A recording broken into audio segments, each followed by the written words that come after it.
الجماعية الألمانية. وقبل ابتدائنا في برنامج نقل دقيقة صمت.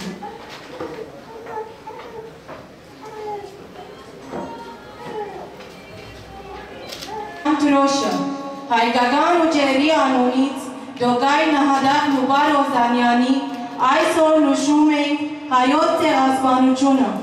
هایرون دست داری آنس میک هیشومه مرهای جوورتی نهادات نری میگوگس میلیون های عثمانیان فاشیزمی ترکو وک حرکت زانه سالوگرا کمکوژیا ارمن سال 1915 24 نیسان ده هر سال ده مدبی روزه ده بیرانینا کمکوژیا لسرگلی می ارمن چه بو قتل عام گشتی ده نهانه جی ده وقت هندره بیرانی نه ده مدبیجن جگلی خور و شهید می ای کمکوژی ده انو امواجبیر ناکن افسدو 10 سال در باس بو و حرتم جی حرتم ام سر شو پاو سر دو زاوا ام تکوشین بکن شر بکن پیش بو ما في گلی خوی ارمن بگشتی بدن و همه گلا و پاراستنا آخا ولاتی خود و گلی دهندره وی ولاتی ده وک هنزان جی ده شورش روجاوا ده وک هزین ارمن تو گای شهید نو باروزانیا مجی خو گرت دما آبا کرنا به شورشان هانه ده همه توجیه خو گرتن ام وک هزین ارمنی جی مخو حاضر کر پیش بو پاراستنا گلی خود و همه گلاونه تواده يعني ام تشتكي ظن ومناز دكنجي يعني دبي دكاده يكيتيا قلاد هي يكيتيا حمي قلاب بيش بو باراسنا وان بكرنده يعني امنك نها وكيزن ارمنده بيش بو باراسنا قال لي خو زماني خو چاندي خو يعني قال لي خوي كوچ برده ناب كرد وعربه پريشان بون وچاندا خوشبير كرن اموان نهانه تينده وان ناس كرنا سرخ الناس كرن بدن امان تعرف ان سر زماني وان ديرو كوان ده چاندا وان ده ودبي شورش شهاني ده جيش بو باراسنا قال لي خوي ارمنده بيش بو قتل عامك دتر سر قال لي ما تشينا بوك دكونكوجي ده سال 1915 چبو ايرو روجي بيش بو دي ساجارك دتر دوباره نب يجبركو بيوست ده حرجي ده رخصتن بوين ده بيش بو قتل عام نيستك بي سكنان ده دوی دما هنی دجی ام پیش بو گلی خوی ارمن مخو آباکر هزین ارمنی تو گای شهید مبارک وش بو همه گلاون لتوا ام وقت زانن جی و هر کس دزانه عثمانی کمکوشیا آل گلی می ارمن چکرن او جی سلاحه کی به اتفاقیا که به المانیا رهات کرن ده دوی دما هنی ده پیش بو گلی ارمن قتل بکن پیش بو برجواندی خوی شخصی یعنی خو آبا بکن سر آخا داگر کریه آخا نکو آخا وان به سر آخا می ارمنده خو کرم ناس کرن خودی دولت خودی زمان خودی اولک افتشت بریاردان ده پشرا کمکوژی ده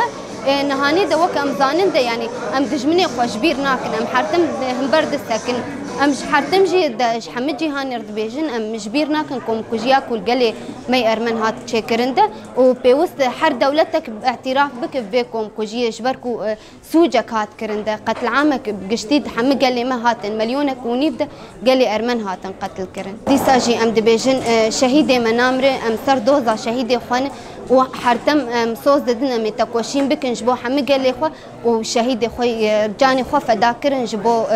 بيشور شارو جافا دجي وشهيد ميكو وك دكم كوجيا ارمنده خبري خستن كرن هم برا عثماني ساكنين وك جنجي وك زلامجي هم بري دولة عثماني ساكنين ام صوص ددنا مي سر دو زوان بون قليش وان وقلمي وان راهي جاني ام هم بري دجمني خو بالسكن بي طبعا هن اول شيء بلشوا بإبادة المفكرين والكتاب اللي موجودين ضمن المنطقة اللي كانوا يقدروا يساعدوا الشعب اللي راح ضحيته وقتها اللي قتلوهم بليلة 24 نيسان راح ضحيتهم تقريبا شي 300,000 وأكثر من الكتاب والمثقفين النخبة المثقفة الموجودة كانت. بعدها بلشوا كمان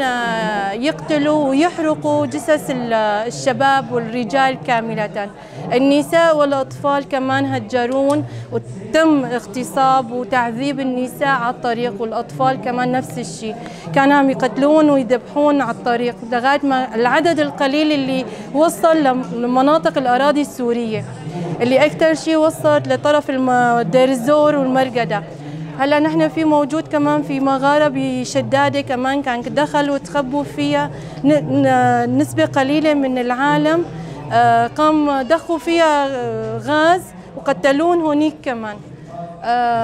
نرجع كمان نحن نقول نذكر الشهيد نوبار وزانيان اللي اجى على منطقة روجافا وكمان هو استشهد هون بال 2017 ونحن كمان عم نمشي على خطاه. الإبادات استمرت على الشعوب الثانية كمان، الشعوب اللي كانوا في المنطقة كان في أكراد وفي سريان في آشور، كمان انه ذبحوا منن وهجروهم من مناطقهم. كتوغاي شهيد نوبارو زانيان نحن ننكر كل الإبادات اللي عم بتصير بحق الشعوب الموجودة ضمن المنطقة، ونحن دائما نحمي المنطقة من كل الهجمات الإمبريالية اللي جاية من برا. نحن ننكر الإبادات اللي موجودة اللي عم بتصير على أراضينا كاملة، مثل الشعب العلوي اللي صار عليه إبادة تقريبا راح ضحيتها فوق 9000 شخص. نحن نستنكر هذا الإبادات اللي عم بتصير بالشعوب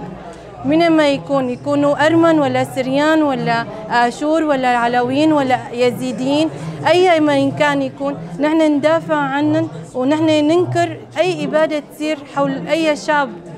موجود على أراضي سوريا أو خارج أراضي سوريا. نحن نطلب من شعبنا الموجود ضمن روجافا أو خارج روجافا كمان أنه نحن خارج، يعني نحن كشعب موجود ومتآلف في منطقة واحدة نكون إيد واحدة، وما نسمح أي شيء طائفي أو إنه شيء خارجي يجي يزعزع أماننا ووحدتنا نحن الموجودين في المنطقة. نحن كنساء لازم نتسلح أكثر،